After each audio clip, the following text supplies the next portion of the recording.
Hey everyone, and welcome to another deep dive. You know we love tackling complex topics, and you guys sent over some really fascinating material from a college-level social psychology course. Oh, yeah, this is going to be good. So we're diving headfirst into the world of groups. Groups, huh? Sounds deceptively simple, right? Exactly. Yeah. But trust me, there's a lot more to it than meets the eye. I'm already intrigued. So, where do we even start? What exactly are we talking about when we say groups? Well, the material goes way beyond just a random bunch of people hanging out. Right, like just being in the same place doesn't automatically make a group. Totally. Think Yeah. about it. You could be in a crowded elevator with a bunch of strangers, Yeah. but you're not really a group until something happens, like, I don't know. Until the elevator gets stuck and you start sharing panicked looks. Exactly. It's that shared experience, a sense of connection that really solidifies a group. But it's more than just circumstance, right? Oh, for sure. What defines a group goes way deeper. Think shared goals, consistent interactions, this feeling of like belonging. Okay, so it's not just about proximity, but also purpose and identity. Hit the nail on the head. But let's bring it back to you, the listener. Think about the groups you're a part of. Your family, your squad, your book club, your online gaming guild. What makes those groups tick? And that brings us to the next big question. Why do we even form groups in the first place? Right. It's definitely more than just liking the same music or wanting to watch the game together. Exactly. What's the underlying motivation? Our sources highlight this really interesting mix of psychological and social needs. Like we crave that sense of belonging, the security of being part of something bigger than ourselves, you know? Absolutely. Groups offer that validation, that feeling of being connected and supported. And let's be real, they also help us get things done. Power in numbers, right? Goals that would be way harder to achieve alone become possible when we work together. That's so true. I mean, think about everything from, like, building pyramids in ancient Egypt to organizing massive social movements today. Exactly. If you look back at human history, that ability to cooperate and work together in groups has been crucial for survival and progress. It's fascinating to think about how that instinct is still so strong in us today. But speaking of history, groups don't just appear out of thin air, right?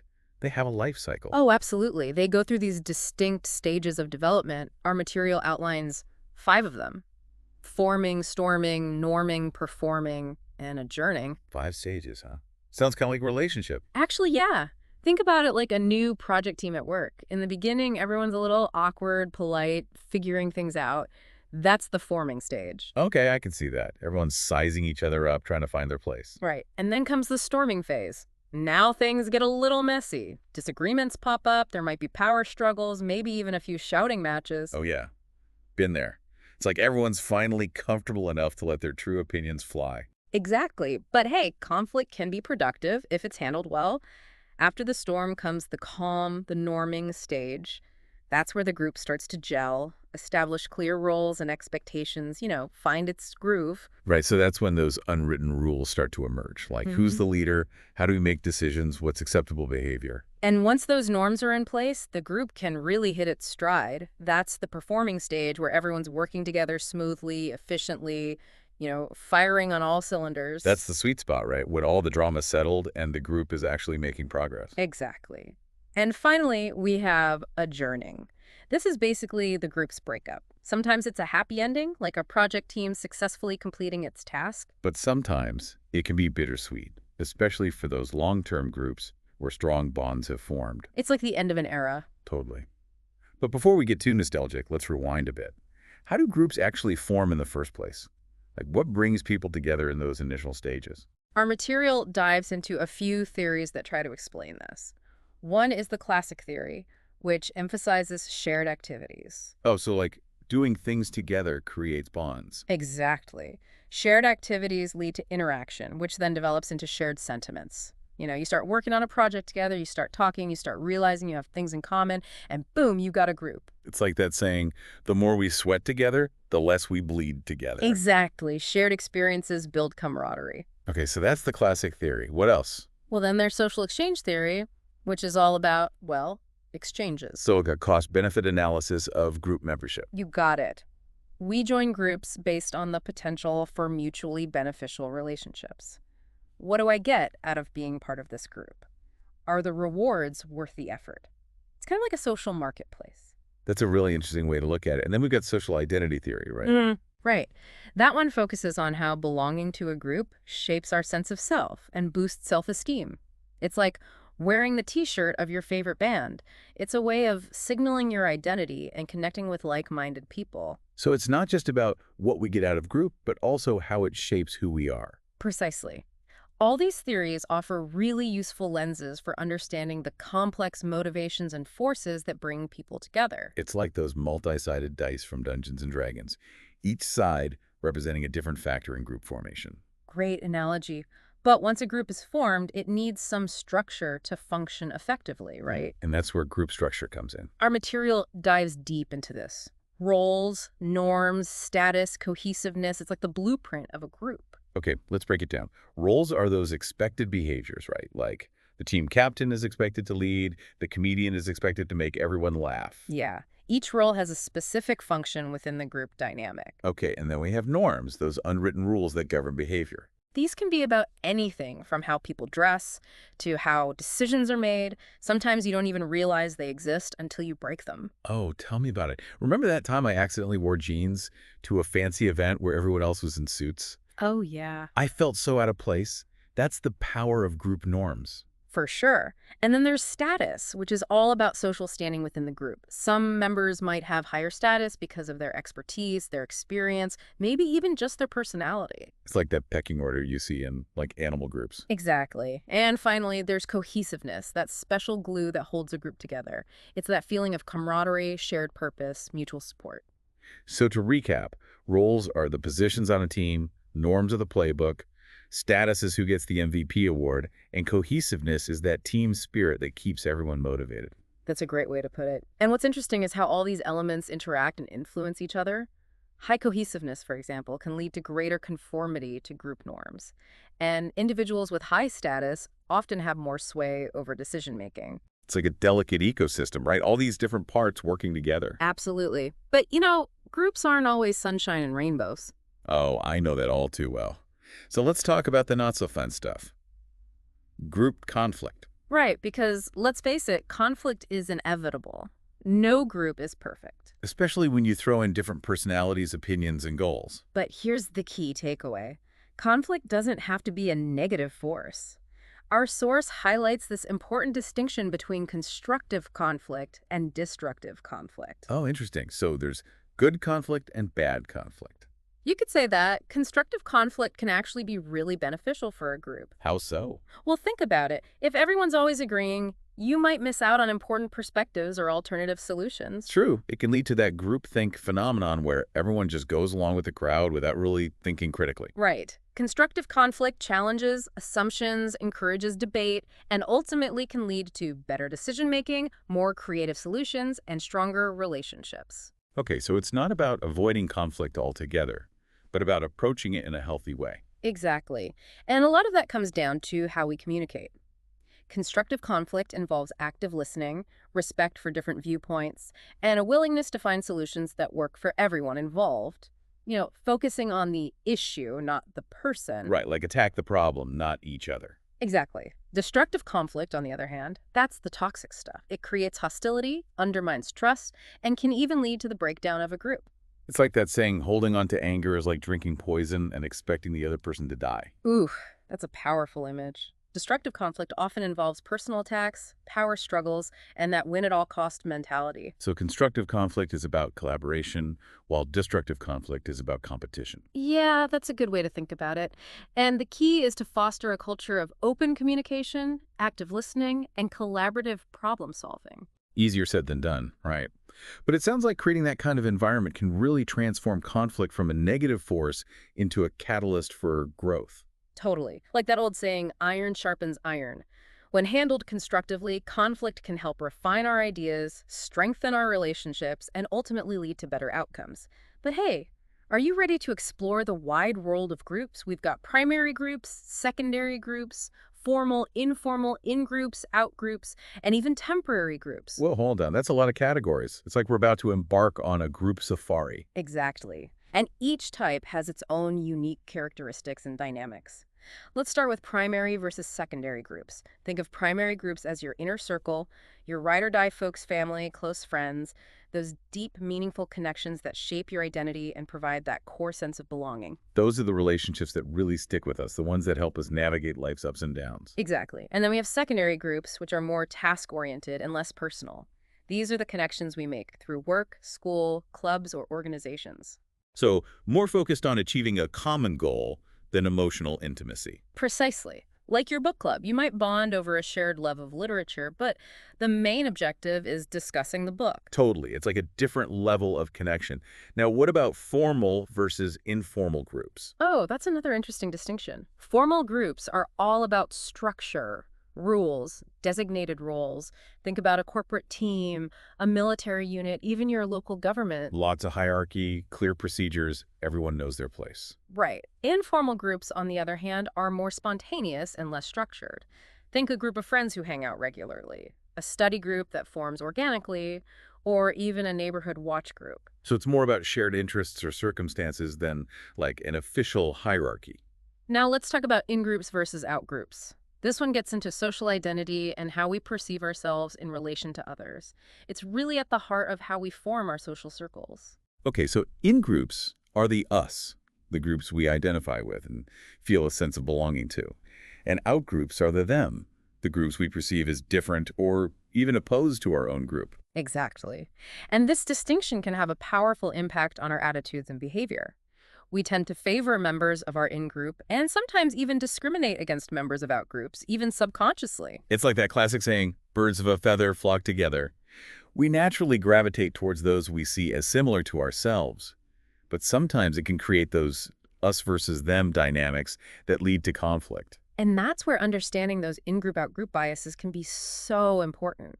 It helps us challenge those assumptions and build bridges across those perceived divides. But let's not forget about temporary groups.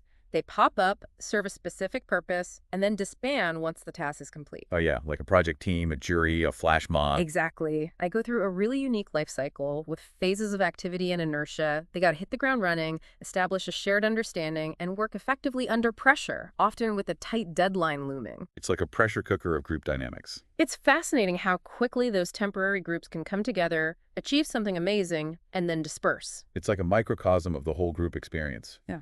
Okay, so to recap our whirlwind tour group types, we've got primary versus secondary, formal versus informal, in-groups versus out-groups, and temporary groups. Phew, that's a lot. But it really highlights the incredible diversity of human social structures. And remember, these categories aren't mutually exclusive. Right, a group can be both primary and formal, or secondary and informal. It's not always black and white. The point is that understanding these different types of groups can help us appreciate the complexity of human social life. And how groups influence our thoughts, feelings, and behaviors. Right. Speaking of influence, our source material actually lists even more group types. Cliques, clubs, communities, franchises, gangs, mobs, posses, squads, teams, each with its own unique flavor. Whoa, that's a mouthful. It's amazing to think about the sheer variety of groups out there. From small, intimate gatherings to large, complex organizations, groups are everywhere. And they play a vital role in every aspect of human society. It's hard to imagine our world without them.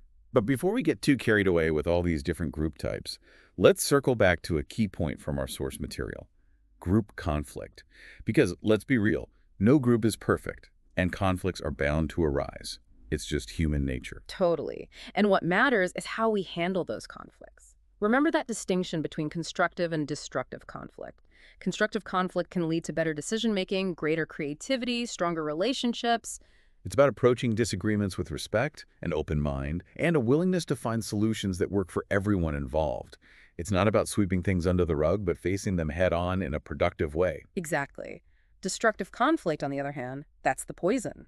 It creates hostility, undermines trust, and can lead to the breakdown of the group. It's all about personal attacks, power struggles, and winning at all costs. That's the drama we want to avoid. For sure. And fostering a culture of open communication, active listening, and collaborative problem solving can really help transform conflict from a negative force into a catalyst for growth. It's like turning lemons into lemonade, right? Using those disagreements as opportunity to learn and grow stronger as a group. Now let's shift gears a bit and talk about group behavior versus group action. Our source material makes a distinction between these two. So group behavior is like the general vibe of the group, any action or interaction that happens within that setting. Exactly, whether those actions are coordinated or not. Group action, on the other hand, refers to situations where a large number of people act simultaneously and in a coordinated manner to achieve a common goal. Okay, so it's the difference between a crowd of people milling about at a concert and a group of activists marching together for a cause. Precisely. And what drives group action? Often it's a sense of shared identity, a belief in a common cause, and that perception that collective action is necessary to achieve a desired outcome. It's like that famous Margaret Mead quote. Never doubt that a small group of thoughtful, committed citizens can change the world. Indeed, it's the only thing that ever has. It speaks to the power of coordinated effort. Absolutely. Group action can create social change, challenge injustice, even topple governments. It's a powerful force. But our source material also mentions swarm intelligence, which is fascinating. Oh yeah, swarm intelligence is a great example of coordinated group behavior in the natural world. Think flocks of birds, schools of fish, or colonies of ants. They achieve these incredible feats of coordination and problem solving through these simple, decentralized rules of interaction. No single leader calling the shots, but they achieve these amazing things together. It's mind-blowing, right? And it's a reminder that even without a central authority figure, groups can accomplish extraordinary things through coordinated action. But as much as we've talked about the group as a whole, there's one more element that's absolutely crucial to group success: leadership. Ah, yes, leadership. The glue that holds groups together, the driving force that propels them towards their goals. And sometimes the source of drama and conflict, let's be honest. Oh, for sure. But what makes a good leader? Is it charisma, intelligence, decisiveness, or some magical combination of all of the above? There are so many theories about leadership, but one thing they all agree on is that effective leadership is essential for group success. Our source material doesn't go into specific leadership styles, but it does highlight some key insights from research on group dynamics. So what's the secret sauce? Well, remember that rule we talked about earlier, how leaders gain trust by conforming? Yeah, the whole blending in before standing out thing. Right. Well, it turns out that effective leaders aren't always the ones who jump in with bold new ideas right away. Often it's the ones who initially blend in, demonstrate their competence, and earn the respect of their peers before stepping into a leadership role. So it's not about being the loudest voice in the room, but about building trust and credibility through actions and contributions. It's about showing, not just telling. And once that trust is established, then leaders can start to exert their influence, guide the group towards its goals, and inspire others to follow their lead. It's like that saying, people don't care how much you know until they know how much you care. Effective leadership is as much about emotional intelligence and empathy as it is about skills and expertise. And that brings us to another important point about leadership. It's not always about a single individual. Sometimes leadership is distributed among multiple members of a group, especially in more collaborative and self-managing teams. So instead of having one designated leader, the group might have a shared understanding of roles and responsibilities, with different members stepping up depending on the situation. Exactly. And this kind of shared leadership can be super effective, especially in groups where creativity, innovation, and adaptability are highly valued. Okay, so effective leadership isn't just about having a fancy title or giving orders. It's about understanding group dynamics, building trust, fostering collaboration, and inspiring others to achieve their full potential. And as we've seen throughout this deep dive, groups are complex and dynamic entities. They can be sources of support, belonging, accomplishment, but they can also present challenges, conflicts, even dangers. It's a delicate balance. But by understanding the science of group dynamics, we can navigate these complexities more effectively, build stronger and more productive groups, and ultimately achieve greater success in all areas of our lives. Wow, that was an epic journey through the world of groups. We covered so much ground, from basic definitions and theories to surprising rules and fascinating insights into group behavior, conflict, and leadership. I feel like we could talk about this stuff for hours. Seriously, there's so much to unpack. And we've only just scratched the surface. But I do want to touch on a few more fascinating aspects of groups. Like, remember how our source material brought up those surprising rules of group behavior? Oh yeah, those were mind-blowing. It's like a secret decoder ring for understanding how groups really operate. Totally. And one that really stood out to me was the idea that leaders gain trust by initially conforming to group norms. Wait, really? That's kind of counterintuitive, right? You'd think leaders would need to, stand out from the crowd. Right. You'd expect them to come in with bold pronouncements and shake things up. Yeah, like a superhero swooping in to save the day. But research actually shows that the most successful leaders are often the ones who blend in at first. They demonstrate their competence, earn the respect of their peers, and then step into a leadership role. So it's more about proving yourself through actions than making grand pronouncements. Exactly. It's like that saying, actions speak louder than words. Once that trust is established, leaders can start to exert their influence more effectively. So it's not about being the loudest voice in the room, but about building trust and credibility over time. And that ties into another fascinating rule from our material. Groups don't necessarily like to be led. Whoa, hold on. Didn't we just establish that leadership is crucial? We did. But it's not about dictating or controlling. It's more about understanding the group's needs, inspiring shared vision, and facilitating progress toward goals. It's like being a shepherd guiding the flock, rather than a drill sergeant barking orders. Perfect analogy. Effective leadership is about empowering the group, not dominating it. It makes you think about those leaders who try to micromanage every detail. It often backfires. Oh, yeah, for sure. It stifles creativity, creates resentment, and ultimately undermines the group's potential. So good leaders give their team the space and autonomy to thrive. And they provide support, guidance, and encouragement along the way. They're more like coaches or mentors, helping individuals and the group as a whole reach their full potential. Okay, so we've talked about the importance of leadership, but let's be real, sometimes things go wrong. Oh, yeah, groups can be messy. And our source material definitely doesn't shy away from the darker side of group dynamics. It even includes a section on the 10 rules of bad group behavior. Oh, man, those are some eye-openers. It's like a cautionary tale of what not to do in a group setting. And some of those rules are scarily relatable, like the one about how bad groups punish their best members. Ugh, I've seen that happen firsthand. It's like crabs in a bucket pulling each other down. It's so true. And it creates this toxic culture where talent and initiative are stifled. And mediocrity reigns supreme. Another rule that resonated with me was the one about how bad groups make it impossible to tell the truth. Yeah, that can create a real culture of fear and silence. People are afraid to speak up, to challenge the status quo, or to point out problems for fear of retaliation. It's like that emperor's new clothes syndrome, where everyone's pretending everything's fine, even when it's clearly not. And that can lead to disastrous consequences. It's essential to create a group culture where honesty and open communication are valued. So psychological safety is key. People need to feel like they can express their opinions without fear of judgment or punishment. Exactly, because when people are afraid to speak up, bad decisions get made, problems fester, and the group's potential is ultimately limited.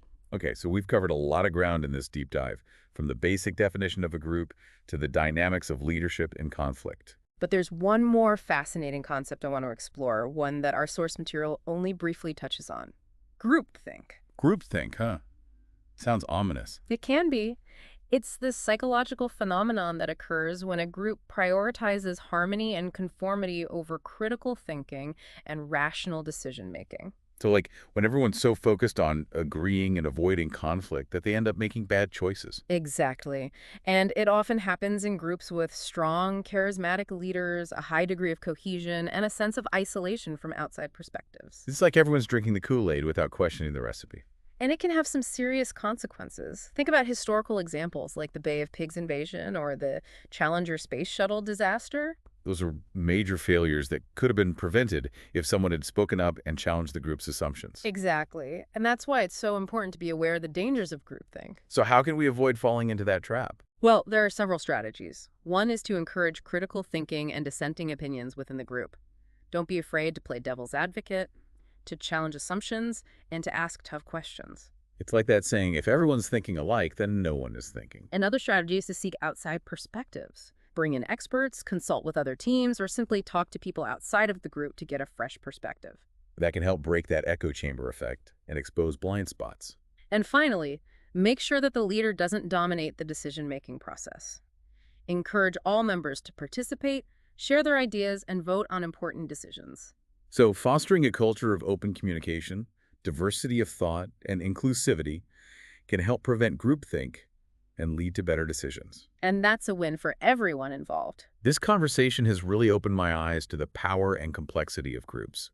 They can be amazing forces for good, driving innovation, progress, and social change. But they can also be vulnerable to pitfalls like conflict, groupthink, and bad leadership. So it's all about understanding the dynamics, being aware of the potential dangers, and actively working to create healthy, productive group environments. Well said. And I think that's a great place to wrap up this deep dive into the world of groups. I agree. It's been a fascinating journey.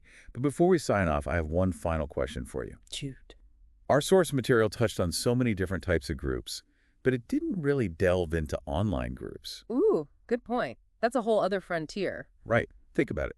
Social media platforms, online communities, virtual work teams, even online gaming guilds, those all have their unique group dynamics. Absolutely. It's a constantly evolving landscape, and there's so much we're still learning about how those online interactions shape group behavior. So do you think the same rules apply? Are there new norms and behaviors that emerge in those online spaces? That's the million-dollar question. And I think it's a ripe area for research. Like, how does anonymity affect group dynamics? Or the lack of physical presence? Does it change things like leadership, conflict resolution, and decision-making? So many fascinating questions.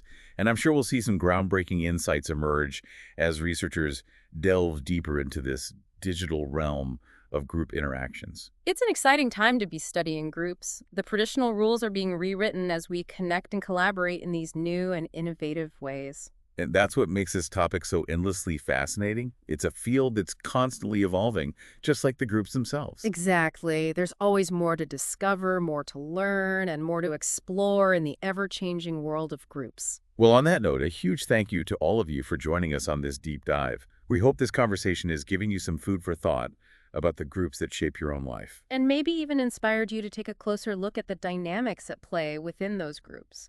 Whether you're leading a team, collaborating on a project, or simply navigating the complexities of your social circles, understanding group dynamics can be a game changer. Absolutely. So until next time, keep those groups thriving. I feel like we could talk about this stuff for days. Seriously, we've barely scratched the surface. Right. There's always more to uncover when it comes to groups. And it's not just the sheer volume of information, it's how relevant it is to, like, everyone. Totally. No matter who you are or what you do, you're part of groups. It's inescapable. It really makes you think about how much groups shape our lives, our experiences, even our sense of self. Absolutely. And this deep dive has given me so many aha moments, things I'd never really considered before. Me too. Like, just thinking about those unwritten rules, those norms that we often follow unconsciously, it's wild. It's like we're all playing this elaborate social game without even realizing it. And once you start to see those patterns, those dynamics at play, it can be a real game changer. Totally. It's like you've got this new lens for understanding how groups work, why conflicts arise, how leadership emerges, all of it. And that knowledge can be so empowering. It can help us navigate those group interactions more effectively, build stronger relationships, and even become better leaders ourselves. Speaking of leadership, one of the things that really stuck with me from our conversation is that idea of leaders initially conforming to gain trust. Oh, yeah, that one's a mind bender. You'd think leaders would need to stand out to be the ones shaking things up. Right. It seems counterintuitive, but it makes so much sense when you think about it.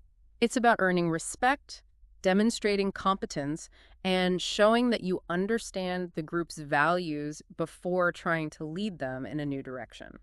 It's like that saying, you have to earn the right to be heard. Exactly. And it's not just about aspiring leaders, it's relevant to anyone who wants to influence a group or make a positive impact. Totally. Whether you're trying to pitch a new idea at work, rally your friends around a cause, or even just navigate family dynamics, understanding those subtle group dynamics can make all the difference. It's like having a secret weapon in your social toolbox. I love that analogy.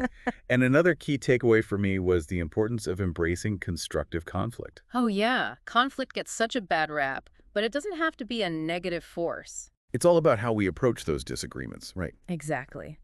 Constructive conflict, when done right, can be incredibly beneficial. It can challenge assumptions, spark creativity, lead to better solutions. And ultimately, it can strengthen relationships if it's handled with respect and a willingness to listen. It's like that old saying, the truth is somewhere in the middle.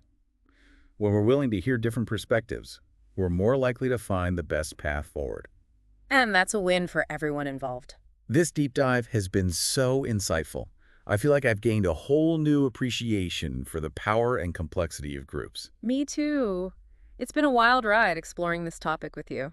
And a huge thank you to all of you for listening in on our conversation. We hope you've learned something new about the groups that shape your own lives. And maybe even gain some practical tips for navigating those group dynamics more effectively. So until next time, keep those groups thriving, embrace those constructive conflicts, and remember, the power of the group is in all of us. Thanks for watching.